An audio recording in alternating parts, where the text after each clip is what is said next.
Hello there. Welcome to our coverage of the 2024 film Here.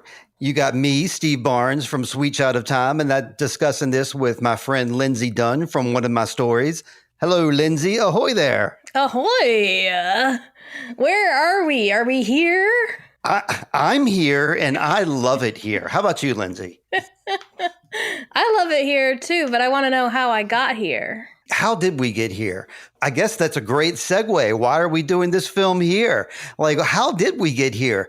I've reached out to you first off, and I was like, Lindsey, we got a podcast again. You were like, Steve, we have to have a reason to podcast. We can't just get on here and start talking.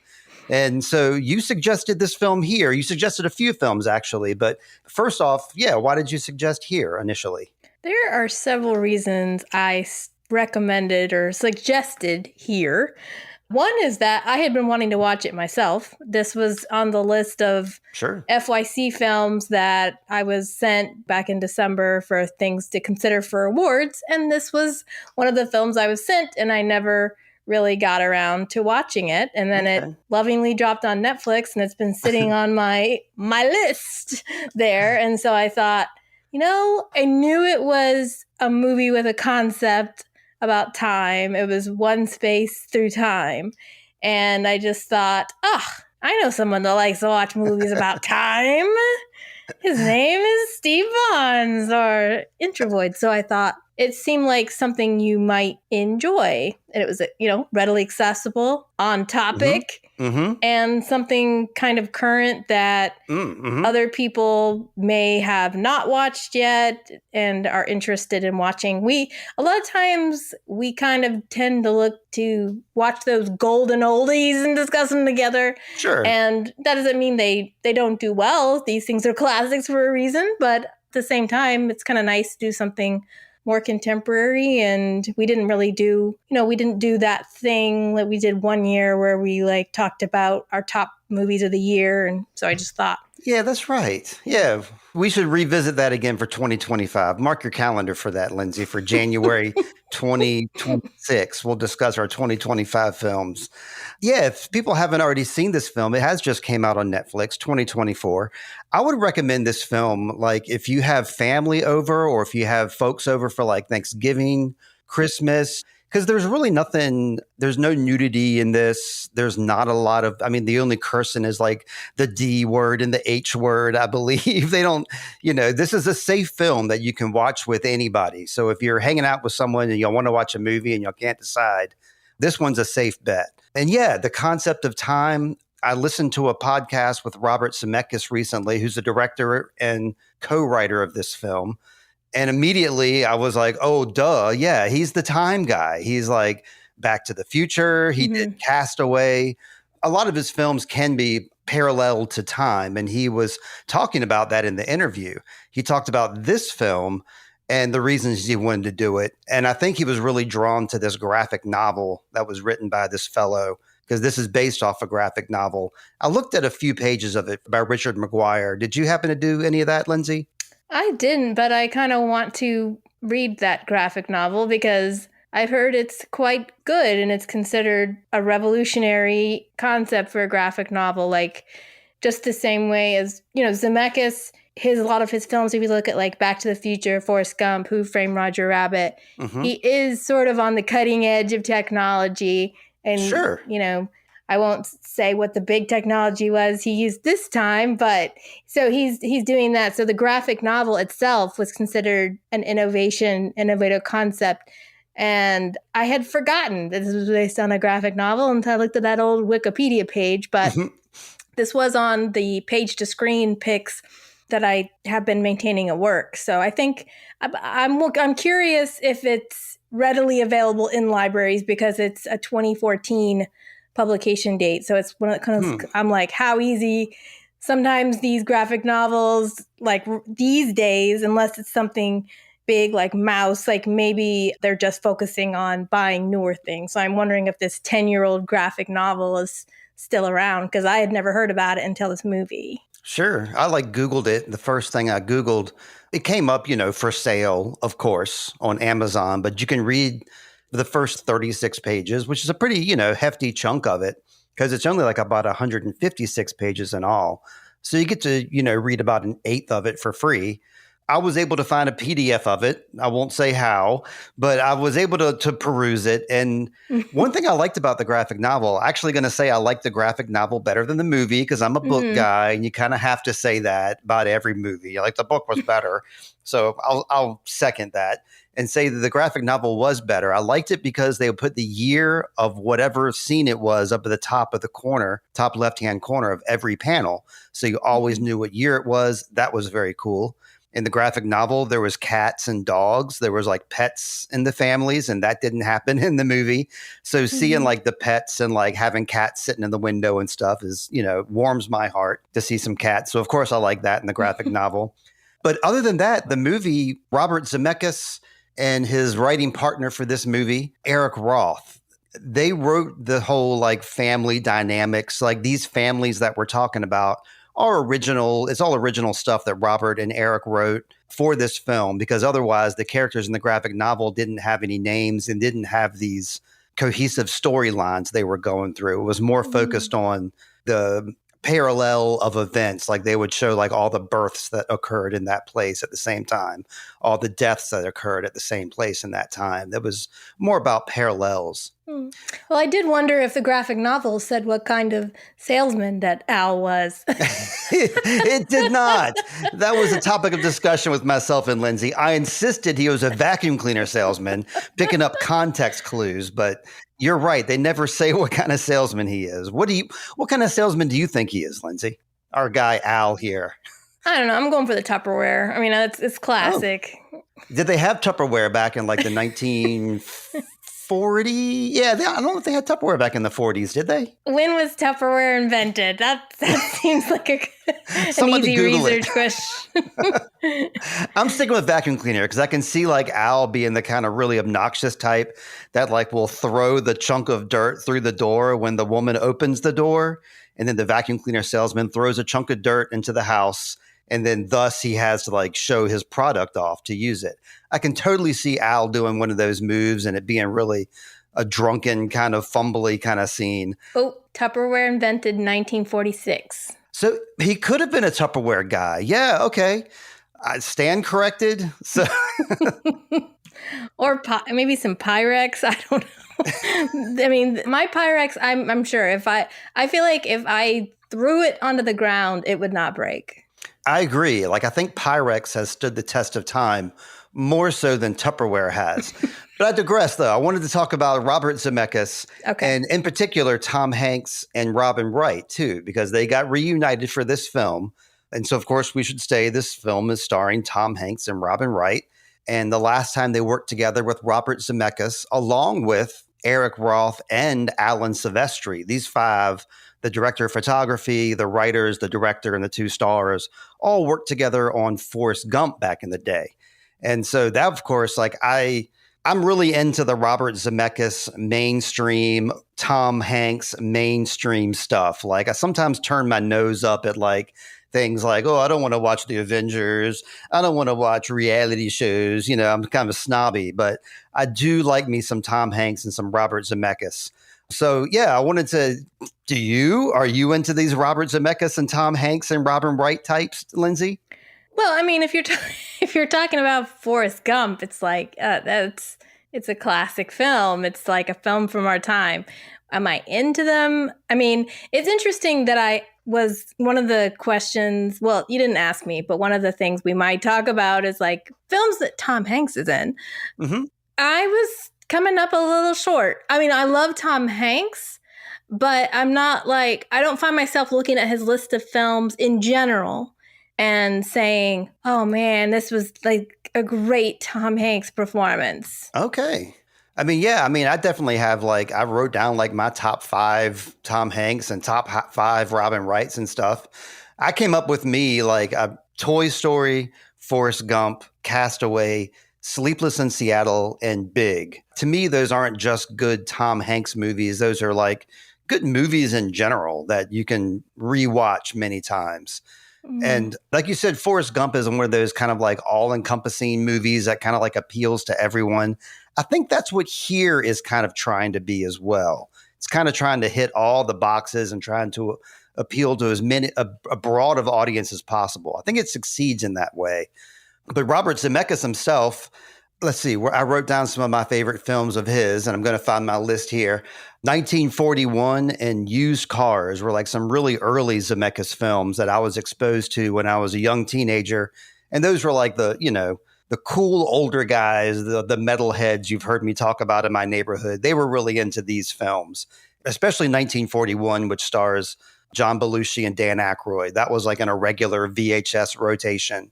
And then Back to the Future, The Polar Express, and Forrest Gump are like three movies that, like, me raising kids, like these movies have like stood the test of time and kids still like these movies. So I think Robert Zemeckis has, kind of succeeded in the mainstream, even with like guys who try to be subversive like me. Like, we still love this Robert Zemeckis style.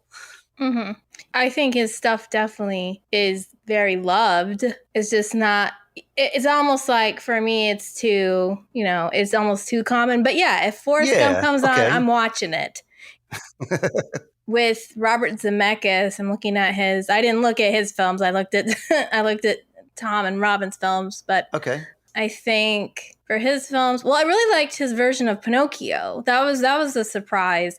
It came out 3 years ago, and there was actually two versions of Pinocchio that came out at the same time. There was like Guillermo del Toro, and then there was this version of Pinocchio. Actually, never mind. It's the other version of Pinocchio I like. That's funny. I was like, it's actually the Guillermo del Toro is the one I like, not sorry, this Zemeckis. version. Lindsay don't like you. Yes, I'm looking. Okay, Who Framed Roger Rabbit? That's one I had on VHS tape, and I remember really liking that one. Back to the Future, I didn't watch that one until I was in my 30s. So I think it's like I missed my chance to really fall in love with that movie.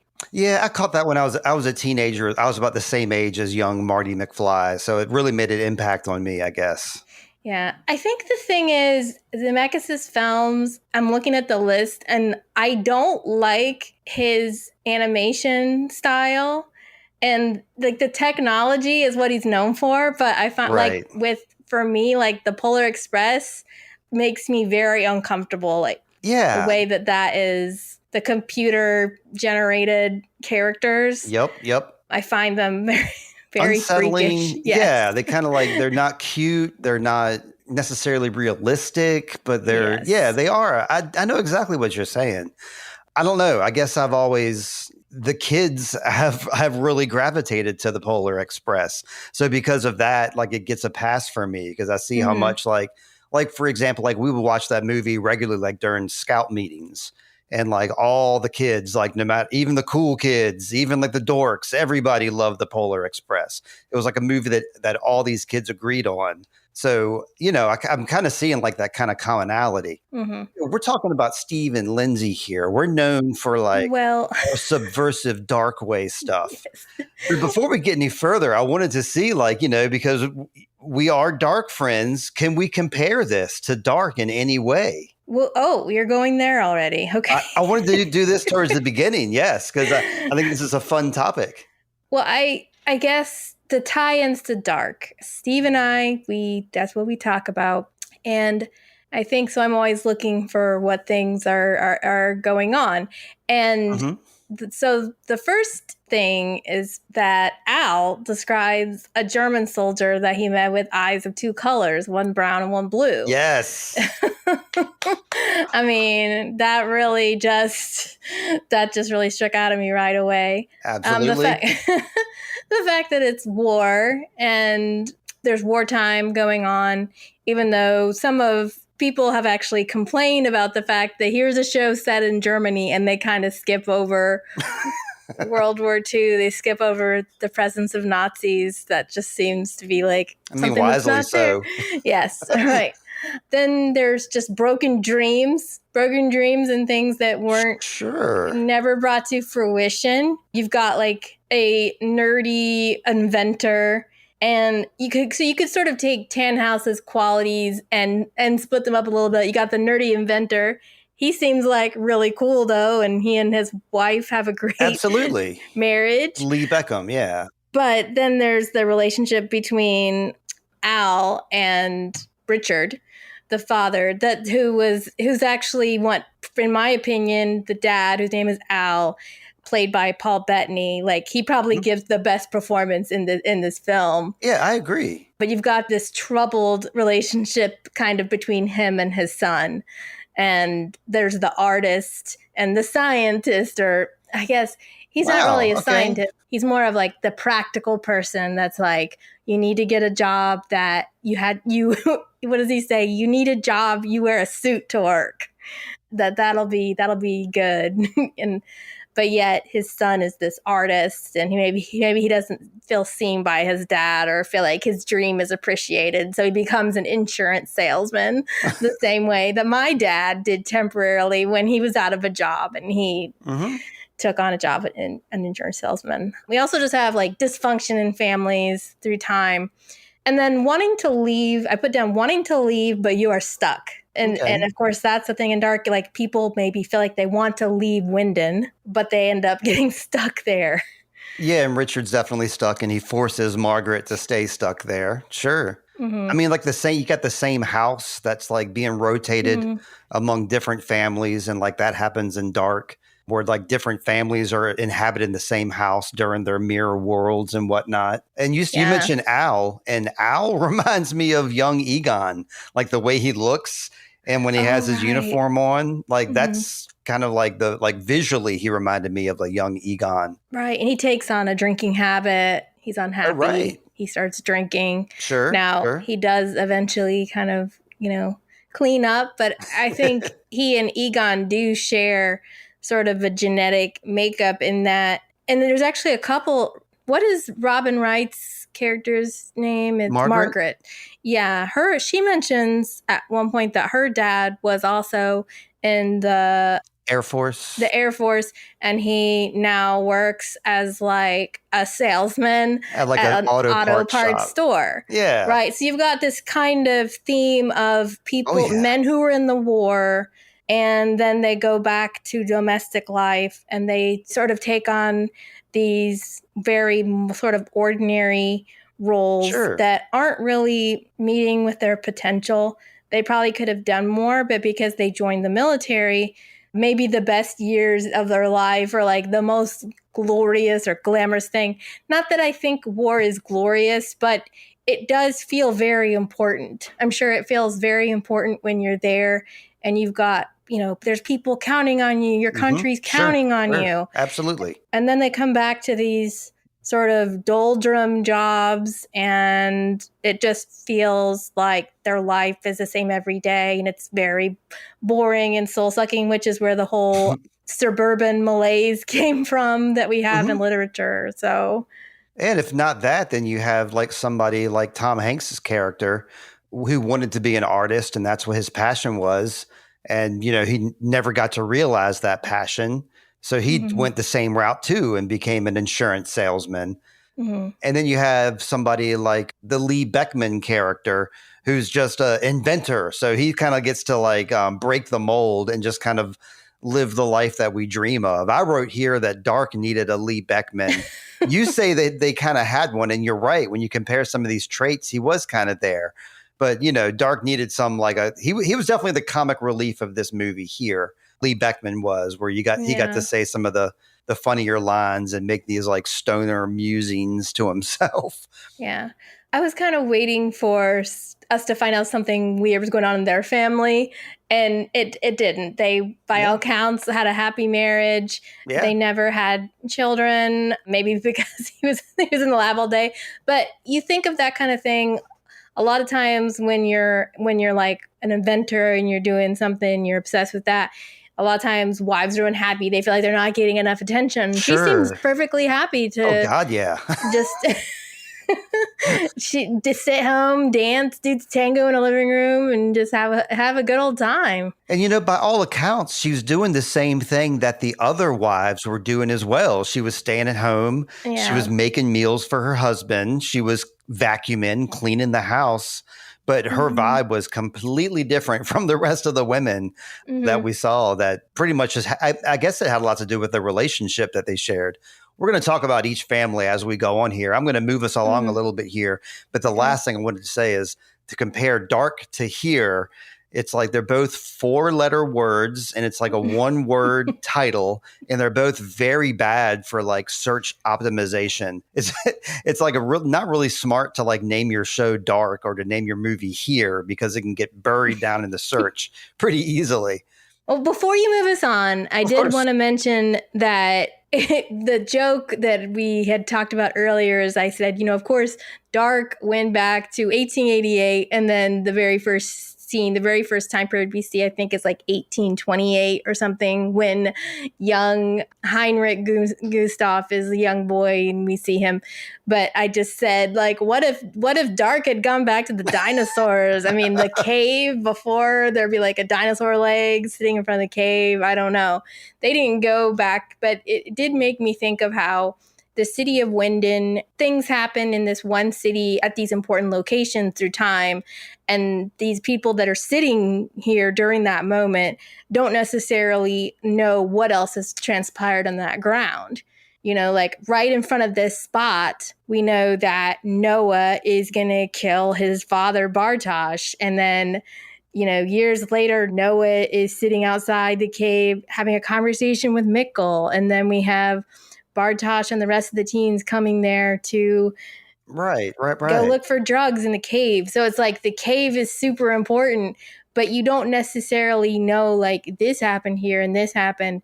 And this movie allows for that. And these families that come aren't cognizant or even thinking about, they do in a little bit. Sometimes it's mentioned like, oh, this person lived across the street or this happened, but there's stuff that goes on. There was a fire, for instance, and I'm like, what's up with that fire? Who caused it? What happened?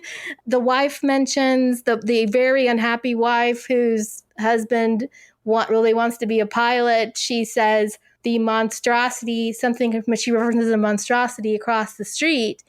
And I found myself wanting to know, well, what was the monstrosity across the street?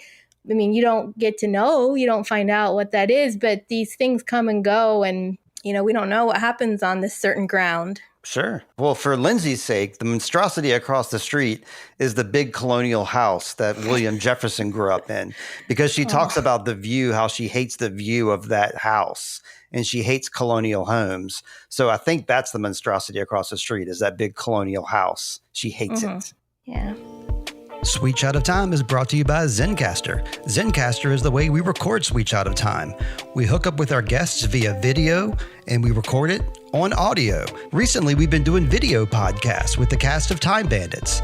It's easy using Zencastr. You can record video or audio. You can also edit your podcast or your video via Zencastr. Join Zencastr using my promo code Sweet Child of Time, and you can get 30% off Zencastr. If you're ready to start your podcast, it's time to share your story. Share it with Zencastr. That promo code, once again, Sweet Child of Time at Zencastr.com. We had the Forrest Gump tie-in. We have all these folks from Forrest Gump. I was going to go into some more Forrest Gump stuff, but I'm actually going to skip that and like keep us back on track with this show here, Lindsay. Yeah, maybe we can do our quotes at the end or something if we have time. If we feel like it. But what I really wanted to talk about was the technology that Zemeckis used in this. He used the AI technology. He was using the film studio or the AI studio. I believe they're called image movers. And, they helped with a lot of these transitions. They de-aged some of our actors to, help make this film happen. And of course, is going to be feelings about that, pros and cons. And so the first thing I did was to hear what Robert Zemeckis had to say about it. Well, I wanted to hear him explain himself. What are you doing with all this stuff here, Robert Zemeckis? He says that he is long drawn to technology that helps him tell a story. And he said that the technology used in here, it was developed by Metaphysics. My bad. I misnamed the company. Metaphysics is the company that did this. He said that this film simply wouldn't work without our actors seamlessly transforming into younger versions of himself. He says that the actors using the technology as a youth mirror can help the actors make choices that they would make in their younger selves in real time. So he's saying it's like a boon to like Tom Hanks and Robin Wright here. Our pal Lisa Kudrow, who played Penelope on Time Bandits, has a different opinion about this. A lot of the articles that I read about the AI use of here, she's the one who stuck her neck out, I guess, and was kind of protesting against the use of AI in this film. She says it's going through time. They shot it and they could actually shoot the scene and then look at the playback of them as younger, and it's ready for them to see. All I got from that, however, is an endorsement for AI. She said they're just recycling and licensing your likenesses away. What work will there be for human beings? And then what? So there'll be some kind of living stipend for people so we don't have to work. How can this possibly even out? I think she was talking maybe like in the heat of the moment a lot here because these quotes are kind of fragmented in that way. But I got the sense that she was really incensed by the use of AI. And I wanted to ask you about that, Lindsey, because I have definite feelings. I'm agreeing with Penelope here, where I'm not really a fan of it, where I think that choosing actors as younger selves of the same character is a fun thing to do. Like they do that in Dark, where they have like 3 different versions of each character, or sometimes 2, a younger self and an older self. So in that respect, there's roles that could be filled in this movie that are not being filmed. And I guess a lot of the transitions and stuff they do here are not being done by hand. They're also being done by AI. Like a lot of those neat frame transitions you see, which I admit, I like those a lot. Visually, I enjoy watching like the single frames. They fade from scene to scene and from time to time. I enjoy seeing that. The fact is an AI studio doing this, and they did it in a very quick amount of time. So I'm not a fan. I'm just going to stand up and say I'm not a fan either. But now I'll kick it to you, Lindsey. Can you defend AI for me? No. Okay. No. I mean, I don't think the windows or whatever, windows into the past, that didn't bother me. But the actors, the de-aging, and the, I think someone said they didn't even, it wasn't just that they de-aged them. They, like the heads themselves are somewhat generated. So the characters are focused on the acting, but they might like go over their face with something. Right. Yeah. I mean, I prefer the way Dark did it. If you need to represent different times, go with a younger actor. And that means probably extra money, but I didn't think it was good. It looked really bad. And their faces looked frozen. Yeah, and the one scene where like Robin Wright like ages in front of the camera, you see her age from 30 to 50, and it wasn't really that remarkable. It wasn't anything that was fantastic. And I know this was shown in theaters, so I imagine like the theater goers probably didn't have an outstanding experience because yeah, visually it does kind of fall flat. It's neat that it all takes place in one spot. But yeah, the AI, the de-aging of the main actors, it lost me a little bit in that respect. And I saw more online against the use of it than with it. But Robert Zemeckis stands by it, and he's like, I've always used the modern technology. He cites, Who Framed Roger Rabbit and some of the scenes in Forrest Gump. But yeah, there it is, folks. This is an AI film. Take it or leave it. You can't compare those two things. Who Framed Roger Rabbit is like live actors interacting with animated actors. Mm-hmm. But yeah, he has used this kind of thing before. That in the Pinocchio, he has Tom Hanks, with his face on top of Geppetto. So he's really, I don't know, attached to Tom Hanks. So he has to have, he must think that their acting is so good that he only wants Tom Hanks, playing this central role. But I just don't even think it was a good performance. As I said, Paul Bettany gave the best performance. He was probably, for whatever reason, he did fine. Maybe because he's just a super talented, that makes it sound like Tom Hanks is not super talented. I don't know. Or maybe Tom Hanks was just on more. But I felt like Paul Bettany, I didn't even recognize Paul Bettany. I didn't. That's how good he was. I didn't know it was him. I kept thinking it was this other actor that I don't even remember the name of now. But I was like, oh, like he's just such a good actor that he was able to pull it off. And I really felt for the father. Now, I might be like somewhat biased because of what's going on with my parents, but yeah, I just thought he did a great job. But like the performances were not good. Right. You were talking earlier about how, you watch this for your award sessions and stuff. And I was thinking to myself when you said that, nobody's winning any awards for this film. Yeah, this film is like, it definitely has its place. Like I said, watching it with family is a great idea. Watching it with your parents or your grandparents would probably be a lot of fun. But that's the worst thing about the AI is that I think if it was a stronger movie, maybe we'd forgive the AI. But like with the AI on top of the stilted line delivery, there's really not a lot of passion in a lot of these scenes. It just kind of seems like they're going through the motions of doing scenes. And so I think that tied in with the AI kind of makes the AI stand out more, I suppose. Yeah. I mean, I could see maybe production design, maybe because of the different environments created in the same space, like with the way that the rooms were decorated. But at the same time, because the camera's static, you don't really get to explore those spaces to kind of really appreciate it. And who knows, maybe some of that stuff was drawn in there. It wasn't really even there. Yeah, well, speaking of drawn, the way the comic is presented is really neat. The comic, when I say comic, I mean the graphic novel, because they do the exact same thing in the graphic novel as they do in the film with the panels, and you can see in different periods of time. And as I said, like in the top left-hand corner of every panel is like what year it's happening. So I don't know. I like this concept a lot, the concept of watching this one place in time. And it's basically like just maybe like a 500 square foot area we're talking about. We're talking about a living room, not even the entire house, because they talk about the house a lot, but really we're only seeing like one room within this house. And it's going through all the different things that the average living room in America would go by. And I guess if you're okay with this, I want to go ahead and start going right through time here, Lindsey. I'm going to go like the space of time through each area. And is that okay if I start it up? Yep, sounds good. Yeah. Well, first we got the dinosaur era. We got some dinosaurs running around. They experienced the meteor, the comet coming through, and they become extinct, and we see the fields come through. And this would be a good time because we're talking about nature and what's happening with the dinosaurs.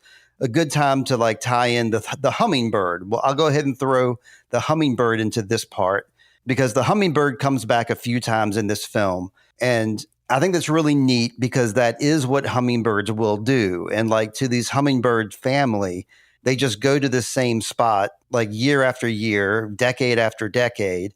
And we have that at our house here. We've been here for 20 years and we've seen like hummingbirds that come through here and they do the exact same thing every time they come through. Heather has named them. So yeah, like anything you wanted to say about this, I guess, 50 square foot area we're talking about, Lindsey? During the time of the dinosaurs? During the time of the dinosaurs? No. It was interesting that I was like, they had the dinosaurs and they went into the Ice Age. And so they had some different, right at the beginning, there's each, I guess, they're going through the different eras. Yeah. But it's very short. It's a very short amount of time we spent in each one. But yeah, I was like, ooh, that Ice Age looked cold. So I was glad we didn't stay there long. Well, they come back to the next family a lot. We're going to go back to a Native America. In the graphic novel, they specify this is sometime around the 1700s. And we have a Native American family that is also living in this space. This isn't their home necessarily, but it's like their home base, I suppose. And there's this nice little rock over like in stage right and a nice tree over on stage left. And there's like a birth that happens here. We see a funeral happen here at one point. And like their tribal leader has this necklace, which is later recovered. So we see like the passage of time with these Native Americans too. So yeah, you want to speak up about these folks, Lindsey? The source I read said that these are the Lenni Lenape or Delaware people. It's probably from the graphic novel, I'm guessing. Because I was kind of wondering, I was looking at some of the families and the history, like to see if the facts support this in any way. Yeah, me too. And so, yeah, I was kind of like, this is just a random indigenous couple, but it says in Wikipedia so I'm guessing it's in the graphic novel. It says the Lenni, Lenape, or Delaware people, and they did indeed have spaces in eastern Pennsylvania that were part of there. Of course, we know that indigenous people get bumped out. And so that it was interesting when you sent me the names of like the people, like they weren't on the list, and I was like, I thought, well, that is ironic because maybe not, because it's like, yeah, of course. No, these days people are really big about, they'll say like, we're standing on land that belonged to, right? But yeah, these guys came and went, and their scenes are sort of passed over. We don't get to see a lot. Right. It is interesting that, after this moment, we move into some industrial revolution, and we don't really see these artifacts. The artifact comes back later. But yes, this people group, they get extinguished from this property. That's right. Probably not by their choice. Everybody else we kind of see have a choice that they get to make. Like, people have the choice of like, I like it here, I don't like it here, I don't like this house, I like this house. But this group of people represented by this couple, this is their home, and they don't get to stay there. And we don't show them getting kicked out, but just like history knows that that's what's coming. That's right. And yes, I am guilty of forgetting them when I did like the layout, the outline for this episode. I did forget to put them in with the families, but you're right, to fight to bring them back in here because they had a child here. We've seen other children born in this house, but they did it first. We've seen deaths here. We saw another funeral in this house, but they did it first. We saw the family having an argument at one point, the indigenous family, and then we saw the man out there hunting. So that's what his job was. So yeah, this indigenous family went through like the same lifestyle, the same stuff that the rest of the families did, except they did it first. And there's something that kind of hints at the fact that maybe I've seen too much into it, but I guess the hummingbird showed up first before the people is what you're saying. But I was kind of like, oh, is the hummingbird supposed to be the spirit of his dead wife? I don't know, because it kind of went like when she dies, then the hummingbird kind of shows up and is buzzing around him. But in the hummingbird, we do see at the very, very end too. So there is something to be said about the animals and nature. Like that stuff is still here. It's there. Yep. So like when all is said and done, nature is still prominent. Nature is always here. Mm-hmm. But yep, who drove those indigenous people out? Probably these Franklins. That's our next family, is the family of William Franklin, who is one of the illegitimate children of Benjamin Franklin. This William Franklin guy, he's not a big fan of his dad. He says that no one's going to remember him. He says that Benjamin Franklin's a traitor. He calls him a terrorist at one point. It's funny that he says that nobody will remember him. And at the exact same time, they cut to a party where there's two guys dressed as Ben Franklin for a Halloween party, having like a rap battle or something. Just to show that, like, yeah, Benjamin Franklin stood the test of time. Well, Benjamin Franklin did, but not William Franklin. Not William Franklin. But Benjamin Franklin makes a cameo in this movie, too. We see him as he's waxing philosophical, like as the wheel is getting mended by some lowly servant, I suppose. And both his son and then the other guy's son are both trying to, like, get Benjamin Franklin and William Franklin to get along a little bit better because they have opposing politics. And they're like, don't talk about politics when you're around the other guy because we hate it when y'all fight about politics. So obviously there was some strife in the Franklin family. So a couple of things I want to say about William Franklin is that, like, I guess it's considered not proper language to say illegitimate son. He's an acknowledged extramarital son. Oh, well, I just got it from the film. They say illegitimate in the film. Okay. Well, that tracks because these days people are like starting to think about There are terms like you don't say prostitute, you say sex worker, Right. like stuff like that. So it's like acknowledge extramarital son. So he wasn't illegitimate, because if he was illegitimate, then he wouldn't be acknowledged. He would be like, Right. kind of hidden. Benjamin Franklin did, include him as part of his brood. Also, it should be said that the reason that their politics didn't agree is that Benjamin Franklin, of course, is a patriot and believed in like America separating from Britain, whereas William Franklin was a loyalist and he like died a loyalist. So he was in favor of like staying loyal to the crown and staying with Britain. Right. But what I thought was really interesting about his story is I was like, so he was born in Philadelphia, but after he got married, he moved to New Jersey and didn't really live in Philadelphia anymore. But I guess it's like maybe he came to visit. Sometimes it was his, and I know this was made up also, but it's fiction. Like he wouldn't at that age probably ever be in Pennsylvania. So that was just kind of funny. Yeah, I guess. Yeah, I looked up like who invented the Lazy Boy, who invented the vacuum cleaner, things like that. And none of the stuff in this movie tracks. So it's all fiction, of course. Yeah. So besides just fact checking, I guess another thing I wanted to mention was you mentioned the person doing he's sitting in the buggy and not budging an inch while somebody's behind him working. Right. Before we forget, I do think it's worth mentioning too that I believe that person was black, and yes. We see black people at the beginning building the houses, like chopping the trees down and doing a lot of hard labor. Yep. So I was like, hey, at least they probably got that right. These were the people doing the work of like making this world happen.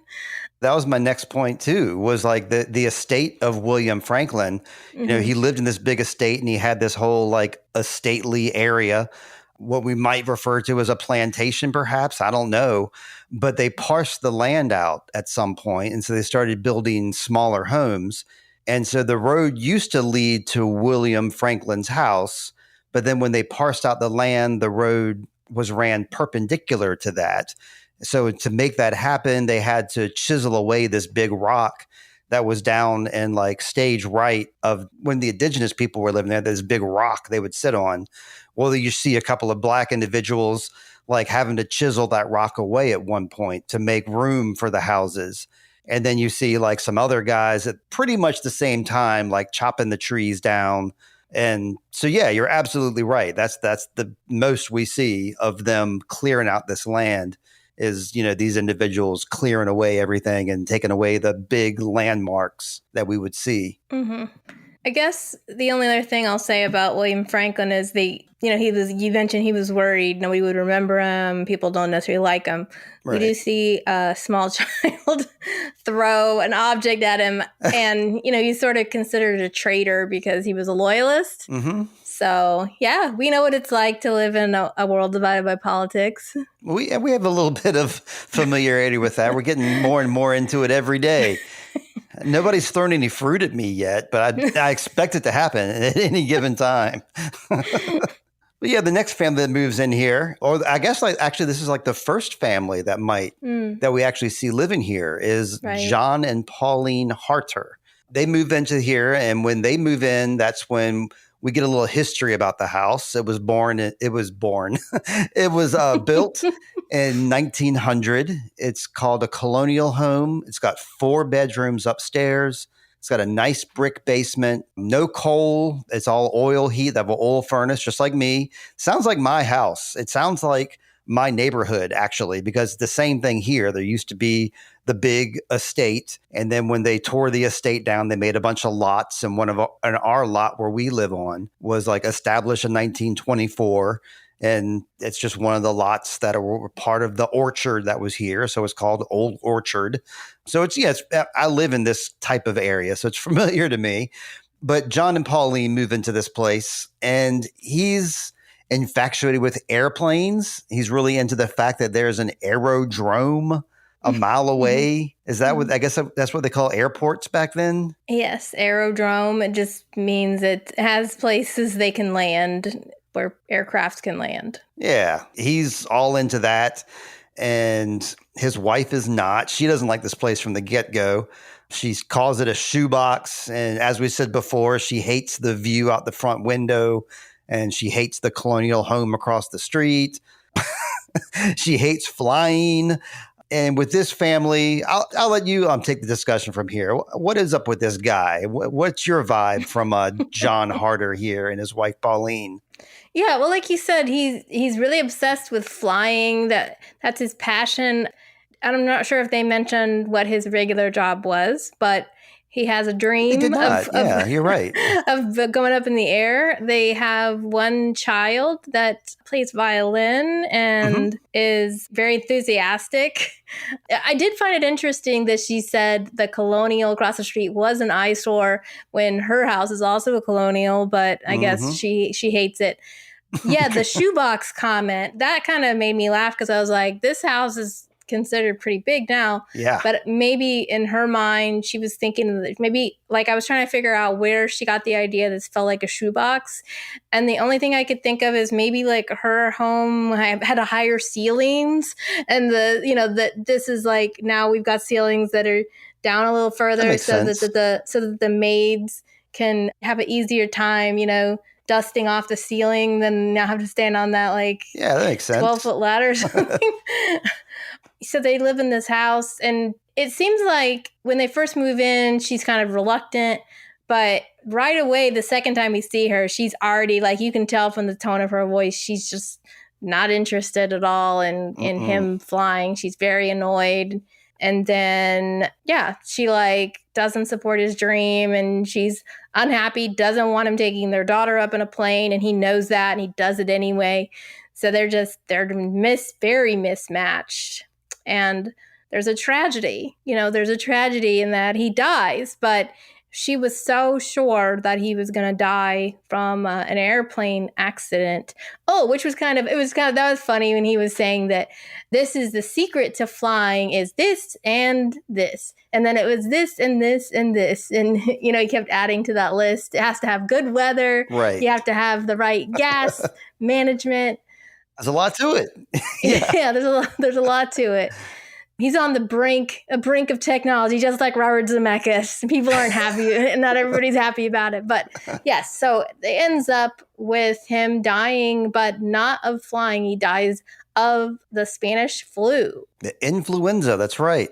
Like everybody at the funeral is like wearing masks. So that looks familiar to us who've been through the pandemic.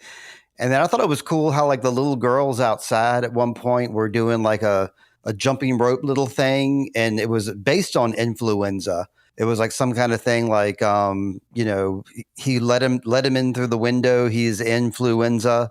I don't know if you caught that or not. I didn't. Yeah, there's like a little sing-song rhyme they did about it. And then later on, you hear some kids again, and they're doing like the Ring Around the Rosie thing, which also is like another children's sing-along that's like about a terrible occurrence, a tragedy that happened. So I just thought that was funny. They added both of those things in there. But yeah, he died of the influenza, not from a plane. His daughter loved flying, and his wife sucked. And when she left, they had the funeral in the house. We should say that too.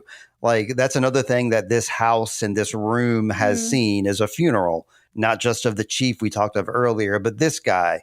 They decide to like have his funeral there in the living room, and his wife finally gets to move out. And when she leaves, the little girl is kind of like, oh, I'm going to miss this place because she liked it. And the mom's like, not me, I'm out of here. Peace. And leaves. I don't think we have much to say else about them because next up is Lee and Stella Beekman. They move in next is what it looks like to me. They're the fun family. Yeah, they move in during like the roaring 20s, I suppose. And they're like, Lee is like this inventor type. Well, he's not an inventor type. He's an inventor. He's the inventor of the lazy boy.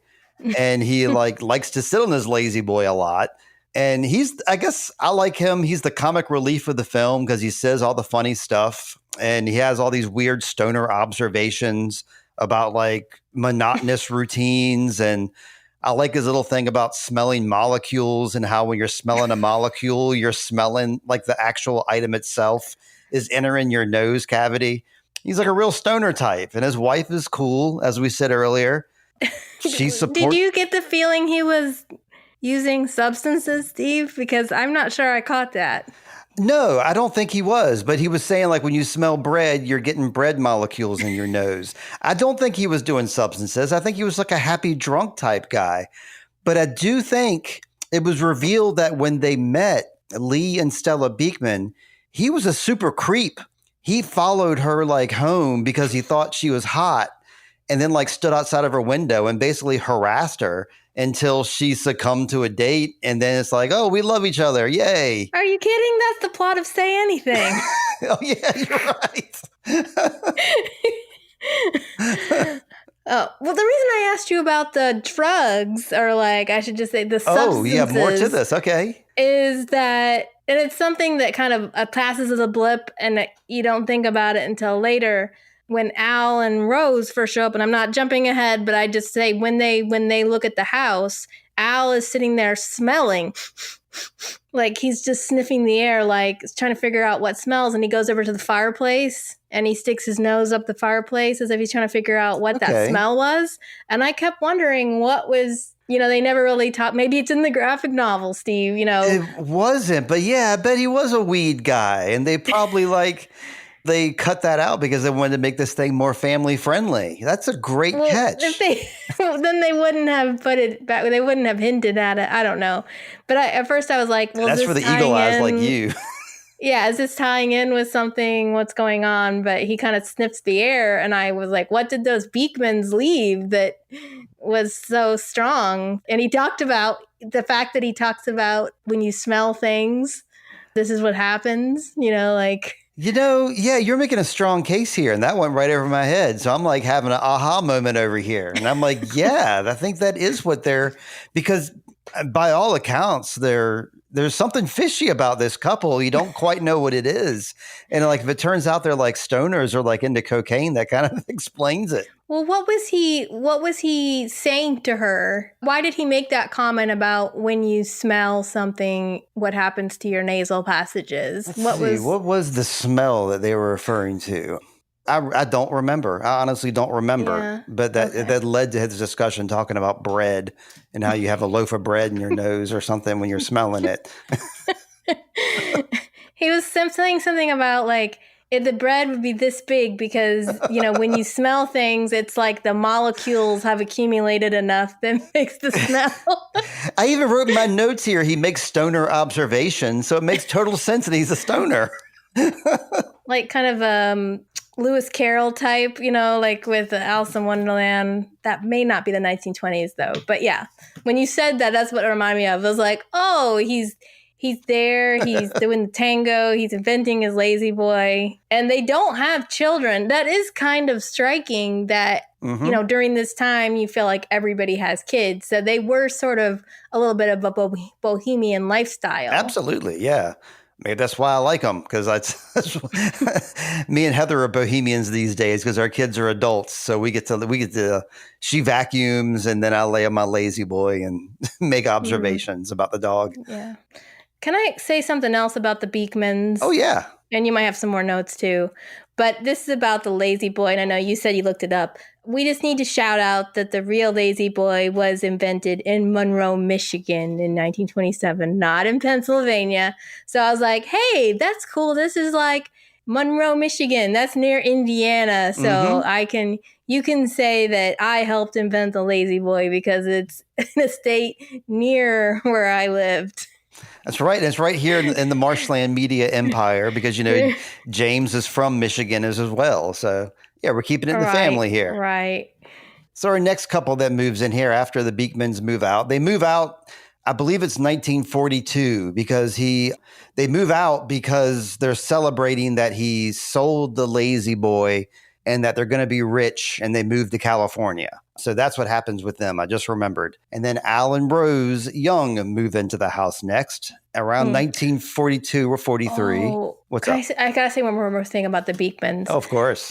Okay, so when the guy came and was like interviewing them about the lazy boy, and he was like, oh, how do you make this cocktail? And she's like, oh, it's ginger ale and Canada Dry ginger ale and Seagram 7 and a squeeze of lemon.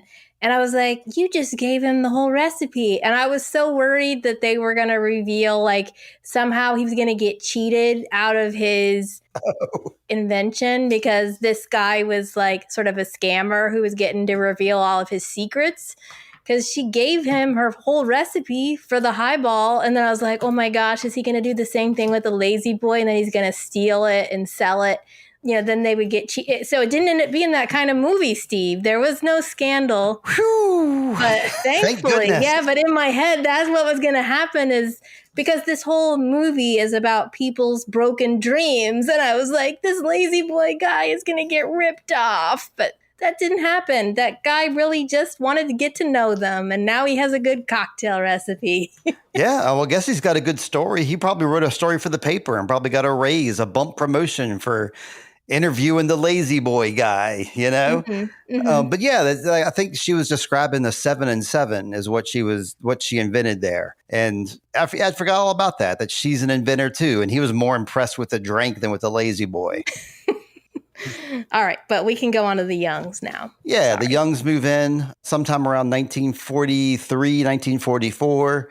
They pay $3,400 for this 4-bedroom colonial home. We first meet Al Young, and we already know he's got some war damage. He's kind of hard of hearing, makes jokes about it a little bit sometimes, but then it's also kind of annoying at other times. Tie in with Wheel of Time. He's got the Aes Sedai logo right on his uniform. I noticed he had that yin yang Aes Sedai symbol right there. And I was like, wow, this is like everything's tied in here. The thing about this guy is he shows us the history of photography, is he has all these different types of film and different ways he captures his family on film. Like he's got the flash bulbs at one point. He's got an early camcorder. At another point, he has the old 80s Polaroid where he was able to set the timer and he could jump in the picture as well. So we see the history of photography through this guy, but I wouldn't say he's the nicest guy in the world. One thing I wanted to bring up before I, let you go where you wanted to go with him or with Rose is that he would record these moments with his camcorder and or with his camera, and he'd be yelling at the kids, cursing at them, obviously just not a very fun figure. But then they show them later, like looking back at these films and looking back at the pictures with these fond memories, like, oh, I loved it back then. So I think it's interesting the way they show you like the reality of how it was. And then when you're remembering those times, how you don't quite remember it exactly as it happened. I think we see that a few times with the Young family here. Yeah, that's a really good point, Steve. And, that's something I think we all tend to do is, especially in this day and age when it's so easy to whip out a cell phone. I just watched a short. There was like a award-winning short at Full Frame, and I think it was called The Spectacle or Spectacular. I think it's called The Spectacle. But it is basically, it goes to a couple different really famous sites where people, like a place where people go to take a picture of a certain thing, like the Grand Canyon, let's say. Okay. You go to the Grand Canyon and what do you see? You see a lot of people taking pictures of the Grand Canyon. Right, sure. And it was kind of like when I went to the Louvre and I saw the Mona Lisa. And I actually took a picture of people taking pictures of the Mona Lisa because I was like, you can't even see the Mona Lisa. So it's just people want to kind of show themselves having a great experience, right, instead of having a great experience. And so I think Al is like an early example of that. He's ground zero. He had those flash bulbs. He was wanting to get, he was getting pictures of the kids at Christmas, but he also was trying to capture the son's kiss at his wedding. They get married and he's trying to capture that kiss and he completely misses it. That's right. That's right. Because he's so focused on getting the perfect shot. He doesn't even see it when it happens. There's something kind of sad about that. Yeah. He's doing a lot of drinking too. We see Al drinking a lot right from the get-go. We follow him through time and eventually he throws his bottles into the garbage, but it took him a long time to get there. And he went through a lot of different stages with his wife, Rose. And I think she was a much more supportive person than definitely not the wife before her, which was Stella, who was awesome, but Pauline Harder, the wife of the aviationist. We don't know if she supported her husband or not, but she didn't really exhibit a kindness to him too much. Right. And we see a lot of kindness with Rose, where she's trying a lot. And we see her deteriorating health a bit, and that becomes kind of like a case in point with this family. But they also have a little boy. They have 3 kids, but their eldest boy, Richard, is born here in this house, and he pretty much lives his whole entire life in this house because as an adult, he's the guy that ends up becoming Tom Hanks. He grows up to be Tom Hanks, Lindsay. That's a pretty big achievement. Hey, you had Tom Hanks as a son. You did pretty good. Yeah. I will say about Al, he wasn't, you kind of think this guy is really going to go down a trash heap, but you do see him. He loves his wife. He loves Rose very much. Yeah. She's, I think when she takes a turn for the worse, that is when you see him really kind of get a hold of himself and have the strength to stop drinking. But he wasn't abusive. He's not, the best. He's sort of the typical dad of what we think of this time. And it's interesting that the director of this time, Robert Zemeckis could be one, but another one is, Steven Spielberg. And if you saw that, his movie, The Fabelmans, which is his, semi-autobiographical picture about his own life and trajectory, you see his father. And his father reminds me a lot of this father. He was in the military. He did sort of a deadbeat job, not necessarily the happiest guy, but did try to be a good father to his family. And he feels very released and free when he gets to go to Florida. Oh, that's right. But so he wasn't terrible. No, he wasn't a terrible person, but wasn't a terrible person by any means, but he definitely had an old-fashioned view of what a marriage is and what a wife's role in marriage is, because he saw his son Richard's wife, Margaret, and how she was, had this dream of being a lawyer. And Al's all like, what? Woman lawyer? That'll be the day. It's clear that he has this old fashioned view. And then his wife, Rose, falls into that role as well. So it's like they don't have a turbulent relationship because of that. Maybe because of that, maybe because of Rose's giving this to her husband, maybe that caused the household to be more peaceful, because she certainly could have been. She wanted to be a bookkeeper. That's right. He's like, oh, you should see your checkbook. And then you do see her later talking to Margaret and saying, I would have been a good bookkeeper. That's right. Yeah, you're right. She fell in line with the gender roles that he wanted and also the gender roles of her time. But one generation apart from that, you see someone like Margaret who's no longer content. And I think that is reminiscent of that time. Once you get to the 1980s, you saw a lot more wives that were like, I don't feel fulfilled in this marriage. I feel invisible. So I need some space. I need to go find my own thing. And that, in that way, she's an example of what women were doing at that time. Yeah, sure. Yeah, and during their time there, we get a couple of shout outs. Pearl Harbor gets a really serious shout out for some reason, like the lights go down. The Beatles get a shout out here. It looked like they made it look like the Beatles they had the TV on during the wedding. I mean, of course, that wasn't what was happening. It was on one of those windows.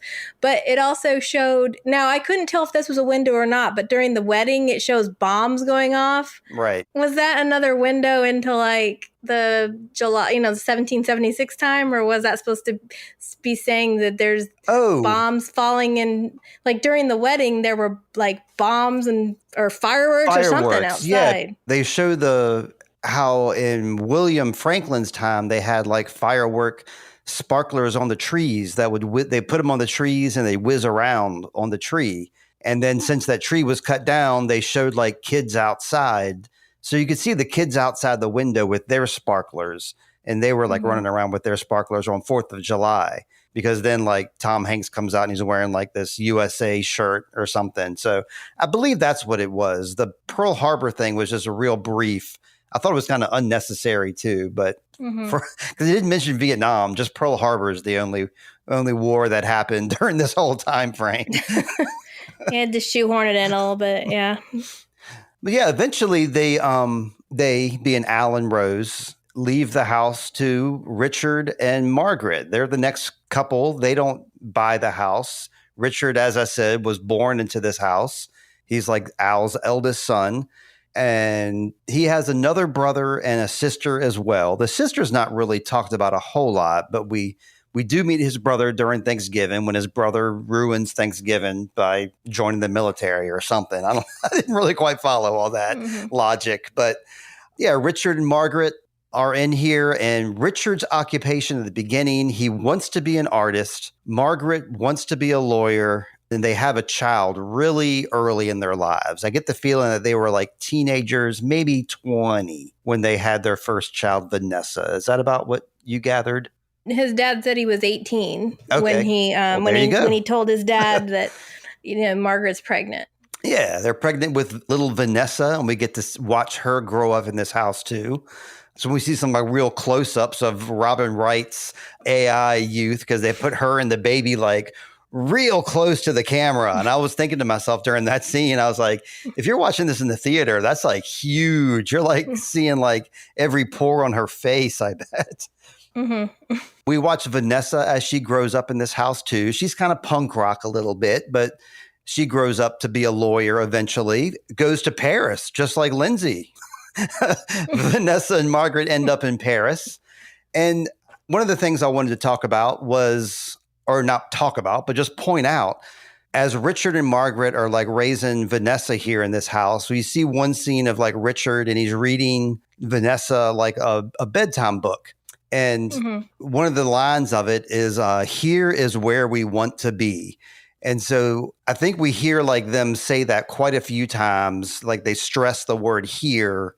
But I thought that line itself, here is where we want to be. And he said it like in this dad kind of reading his kid a book kind of way.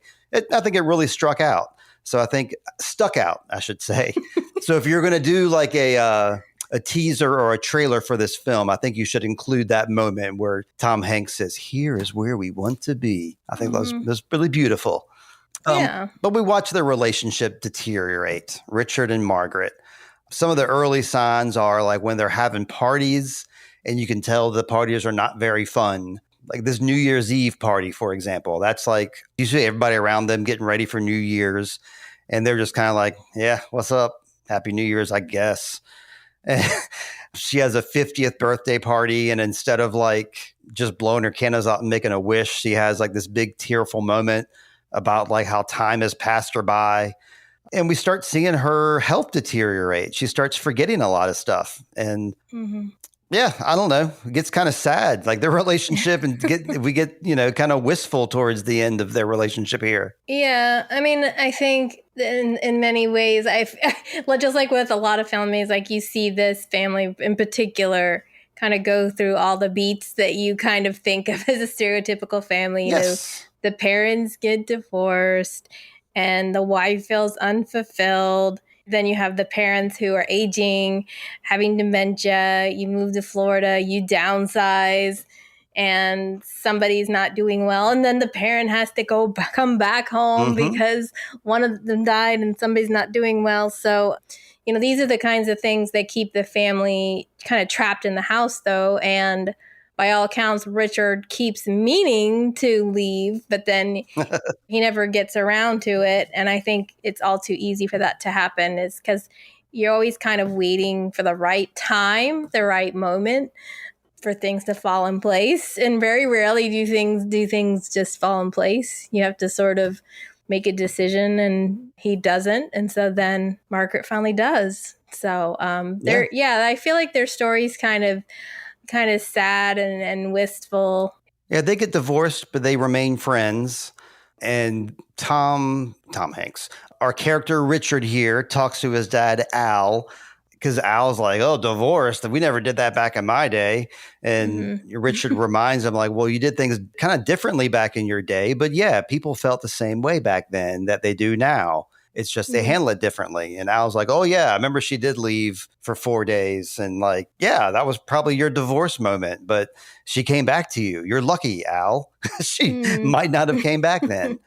One thing I liked is like later in life, after Al has lived his life and his daughter has grown up and stuff, he eventually picks up painting again, which reminded me of me again, because just like him, like after my children have grown up and I started picking up my old habits that I used to do and things I did when I was a kid. And it's the perfect time to do that when you're in your 50s.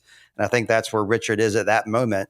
And when Margaret comes back to the house later on and she's looking at all the different paintings that he's done, all those paintings that you see are all paintings of that same room.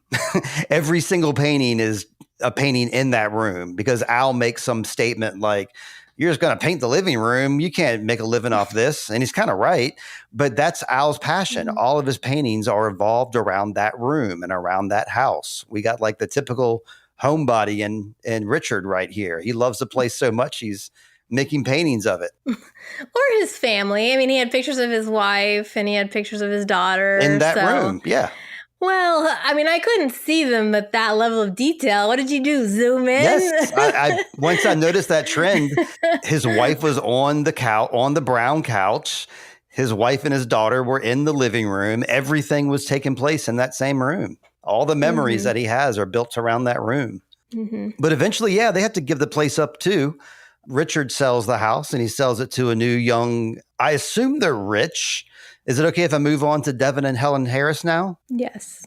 The next couple buys the house. I got the impression they bought it for $1 million, because the term $1 million gets batted around here.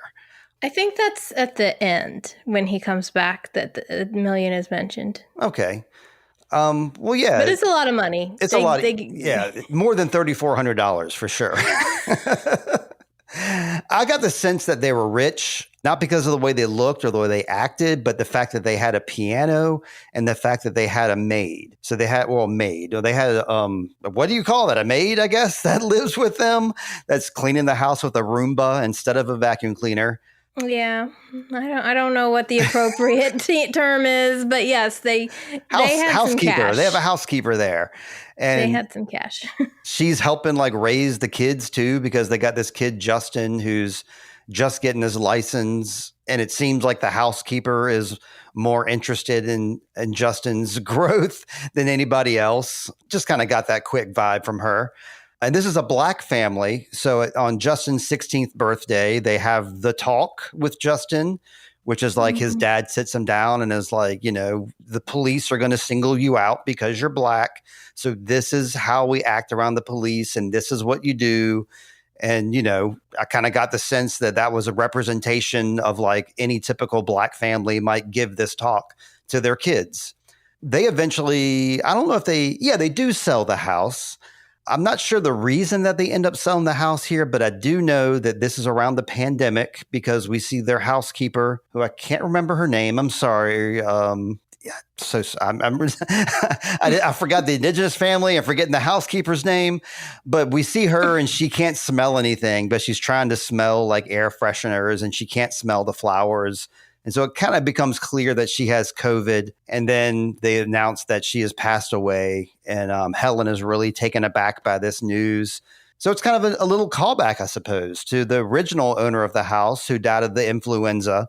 And then we have her, the housekeeper, dies of the pandemic. And this is around the time that the kids outside are singing like Ring Around the Rosie. You see like a couple kids outside doing that. And that's what made me like realize, wow, they're singing about tragedies. Oh, so when the housekeeper dies, that's when you see the kids singing the song outside? Yeah, there's like a little cut. There's all these cut to scenes. And that's just one of them among them is kids doing jump rope, singing the Ring Around the Rosie. Yeah. But the cool thing about this, like when they pan out after the Harrises leave, and we mentioned the Harrises briefly because there's not much to the Harrises. They just kind of make a couple cameo appearances and they have a deer head. That's kind of interesting, but not much else besides the big talk, which that's a pretty major scene in the movie where they have the talk with Justin. But other than that, we don't get a whole lot with this family, other than the tie-in with the pandemic. Is there anything that I missed with the Harrises or anything you wanted to bring up with them? Yeah, I think that scene really struck me when they were sitting down, and because that's one of the things, it's a key scene in the, there's a movie that came out, it's based on a book, and it's a very famous book now where the girl, her name is Star, and she goes out with her friend, and then he gets shot by a policeman, and they have a scene like that where they talk about like every Black family has a moment like this where they talk to their kids. And I think it is a pretty like unique thing to Black families. This never happened at my house. I feel like it kind of should have. Like, my parents never talked to me about what to do if a cop pulls you over. No, me neither. Like, so it's like, I was struck by that moment, you know, but yes, just like the Indigenous couple. And I think that's something that kind of bothers me. Like, obviously the main family was supposed to be, you know, Al and Rose and Richard and Margaret. We see this Black family, but all we really know about them is they have a maid and she got COVID, and they have to like tell their kids about, you know, how to like respond if a cop pulls you over. And all we see about a Hispanic, like, she's probably an undocumented person, and then, you know, she's a housekeeper, and then she dies from COVID, which that's true that most people who died from COVID, like, it was more common for someone who was a person of color to die from COVID than a person who was white. Sure, so yeah. Anyway, it was just another example where the characters are pretty stereotyped, and there really isn't much to say about them. But I mean, it was notable that they were kind of the owners after our family. So it's good that we do get to see, like, okay, we at the beginning, the Black people we saw in the movie were the characters, like, knocking down trees and doing heavy labor. And now here's this family who's like probably pretty wealthy for, you know, on the wealthy side, and they even have their own housekeeper, and they're living in this house. So the tables have somewhat turned in that they're now in a place where they could have a house of their own. So yay. Yay for that. Yay, I guess. Yeah. But yeah. I mean, what this is definitely, like, I don't know, I hate to say it, it's a whitewashed movie in a way. Like, yeah, it's definitely geared towards Robert Zemeckis and Tom Hanks. It's a funny thing about the podcast I listened to when I tried to get some viewpoints from Robert Zemeckis. And I should, you know, cite my sources here. What was the podcast I listened to? It was called Happy, Sad, Confused with Josh Horowitz. As I was watching Robert Zemeckis and listening to him talk, I'm like, he's just like Tom Hanks. He kind of looks like Tom Hanks. His cadence is like Tom Hanks. I was like, so I think they have like a very specific experience. And I think they're both men of like a certain age too, that like observed their fathers in a certain way and observed a structure in a certain way. So yeah, I think this is definitely like, you know, slated towards their preference, slated towards their experience. And it's an American film in like a typical American town, one of the original American towns as well in Pennsylvania. But yeah, I'm going to cut to the end here, because towards the very end, after I guess the Harrises move out, Tom Hanks's character Richard returns, and he brings Margaret with him. Margaret, who I wouldn't say she's deep in dementia, but, you know, she has a touch of dementia here, where she doesn't remember the house and she doesn't remember Al and Rose, but she does remember finding the blue ribbon that her daughter lost, and she remembers how happy her daughter was when she found the blue ribbon. So they have like a nice little happy moment. And then she remarks upon the house. Her last words of this house is, "I love it here," which we'll come back to that in 1 second, Lindsay. But before, towards the very end of the movie, they pull out from the living room and they kind of reverse the perspective. So you finally get to see the house like from the street view for the first time. And it's just an ordinary house, and it's got two houses right next door to it that look just like it. So you kind of get the sense that this is like anybody's home. It could be any place in Pennsylvania.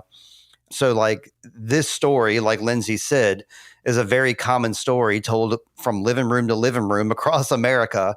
We saw a lot of different versions of this. And so I think that's what this movie was trying to represent. And that's it. We love it here. So what I didn't like about that, like at the very end where he brings her in and he wants to have this moment with her, wants to help her remember, and she does. But I feel like she has like a false memory here, because she says, "I love it here." But the whole time that we're living there with Margaret, she's not happy with the house. when Al gives them the house, she like whispers to Richard, like, I don't want this house. And she says a couple times, like, I hate it here. I feel trapped here. I don't like it.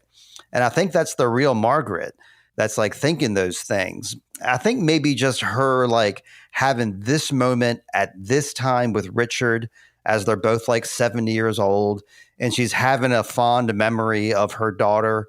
I think she's just seizing on that happiness of that time. And she's like, yes, this is great. I love this.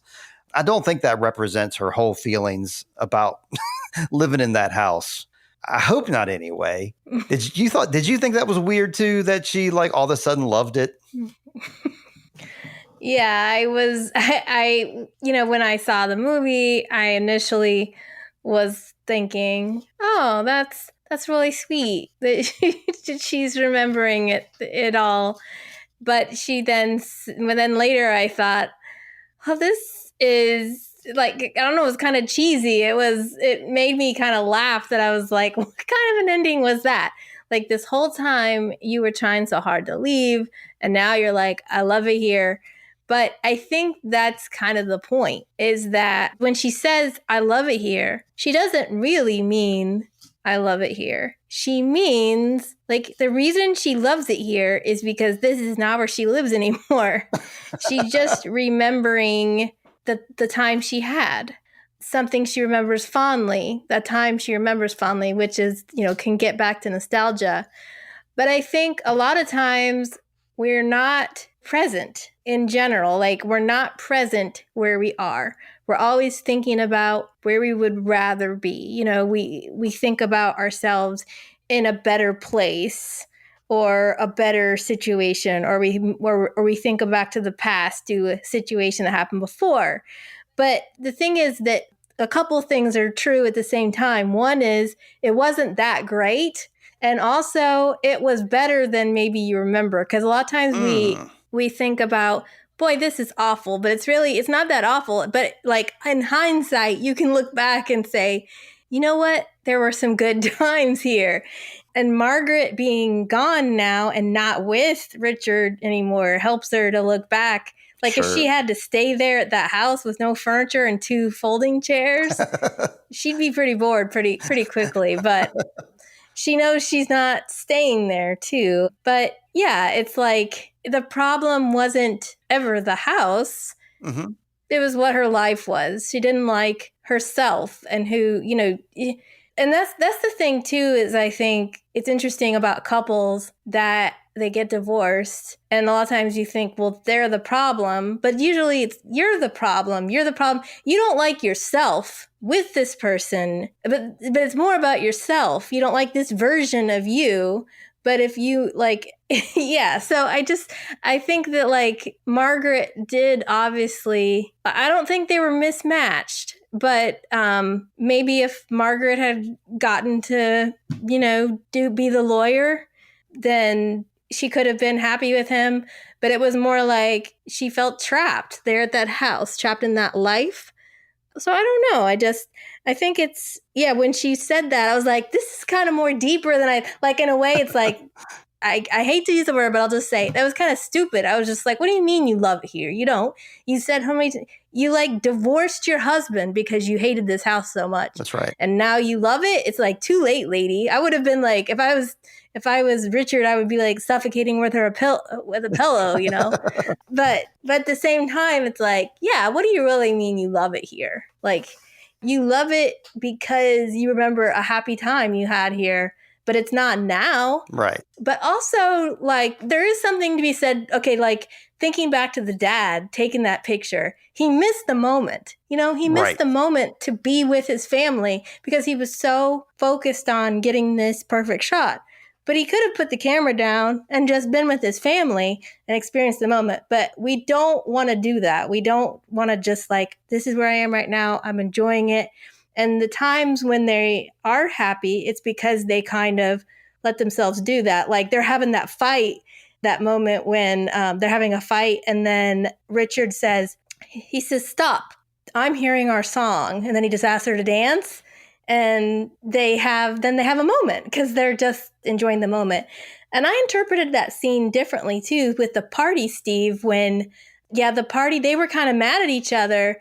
But then when it's midnight, she kind of sets that aside and they have their toast. So I kind of thought it was like, it's when they stopped worrying about what was going to happen tomorrow and just enjoy the present, they could be in the moment together and be happy. Yeah, okay. I can see that.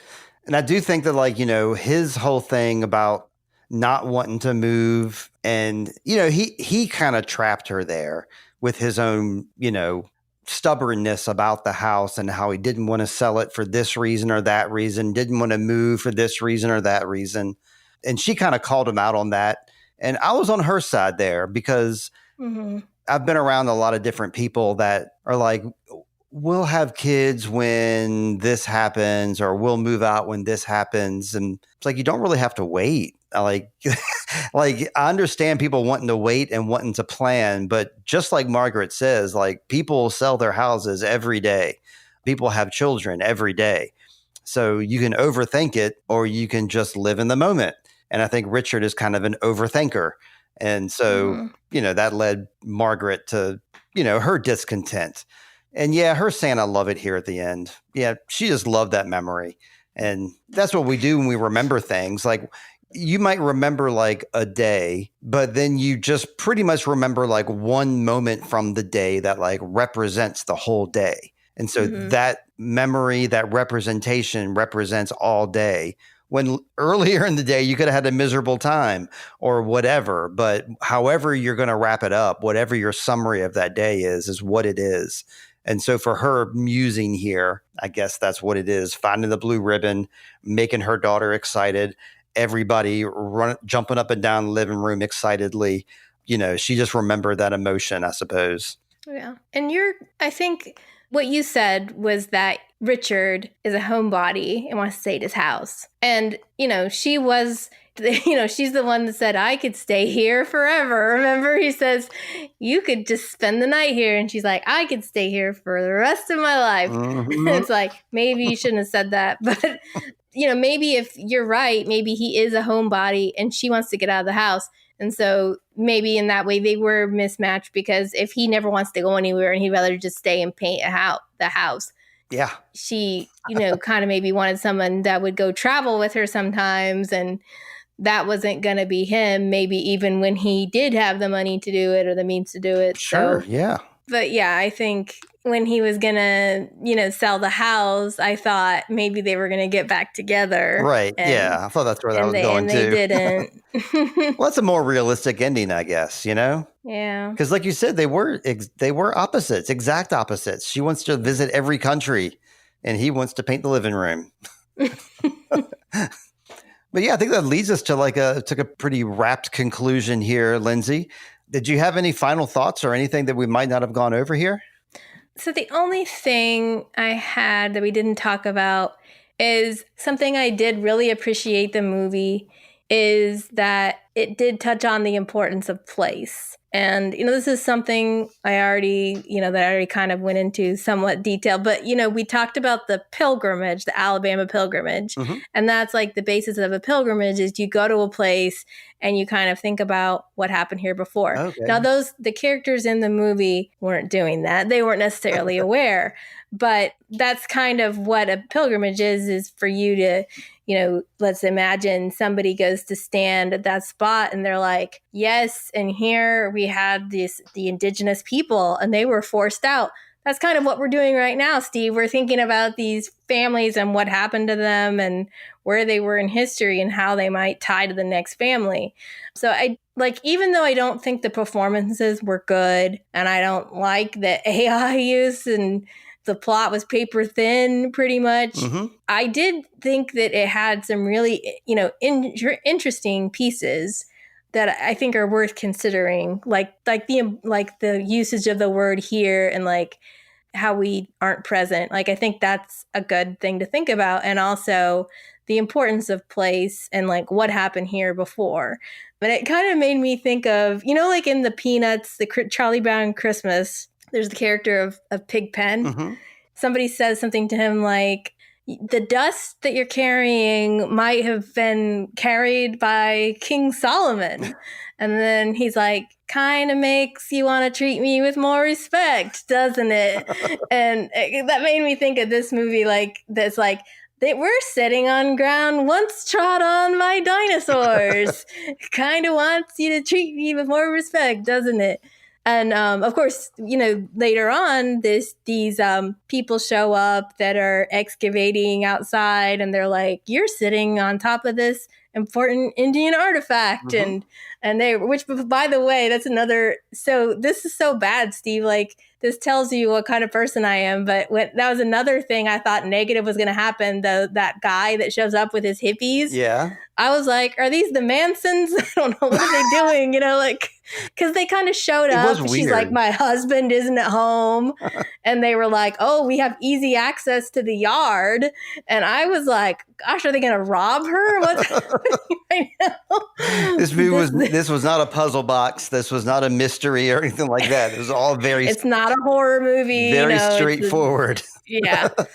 So thankfully that didn't happen. But yeah, they found this artifact, and it wasn't clear, but I was kind of wondering how that part tied into it, other than, oh, now we know these indigenous people were here.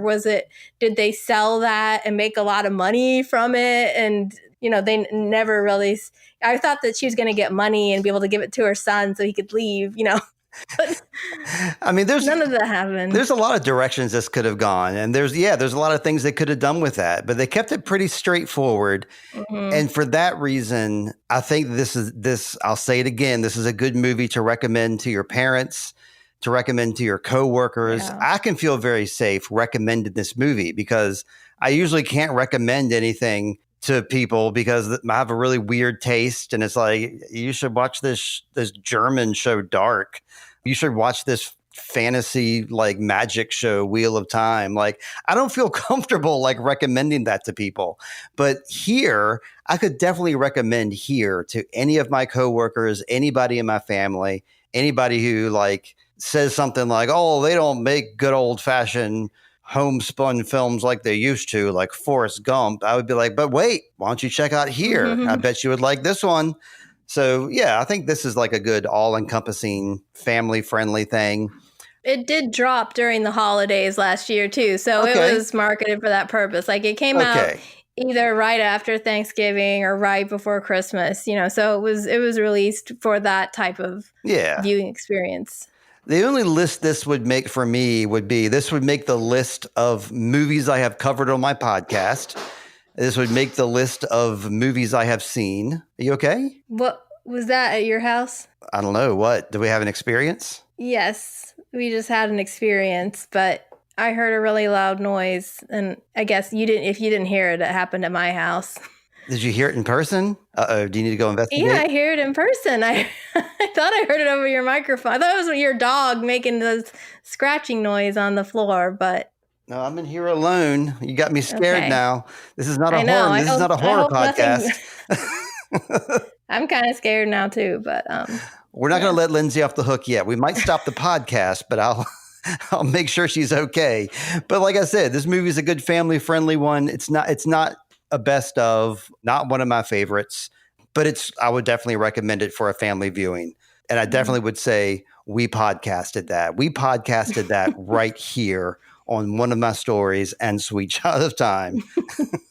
You won't deny it. You won't be like, no, we never podcasted that. No, we did. And I loved it. I love talking to you, Lindsay. I loved it here. But yeah, I don't have anything to wrap up here, so I'm ready to say my outro. Lindsay, any last words from you? Well, I just wanted to say that the work on the 100 best top spiritual movies list that has been released, the 2025 list, the top 100 most spiritually significant films, is on the Arts and Faith website. That's artsandfaith.com. And I've been working on their website a lot and updating these juror statements. So it's like why we picked a certain film for the top 100 list. So I've been doing a lot of work for them. And yeah, that's what I have going on right now, is writing about why The Green Knight was a good spiritual movie or The Florida Project. And I'm also actually going to be reviewing Dogma because it's the 25th anniversary of Dogma, which I had never seen before. So some kind of short little projects that I've been able to dig my hands into. Yeah, sounds cool. Yeah, I listened to your podcast where y'all discussed, I think, like the top 10, I believe, is what maybe it was the top 20 spiritual films of 2025 or 2024 is what that one was. Right. And yeah, I enjoyed it. I was surprised by a lot of y'all's picks, such as The Florida Project and movies like that. So yeah, it's good listening, good stuff.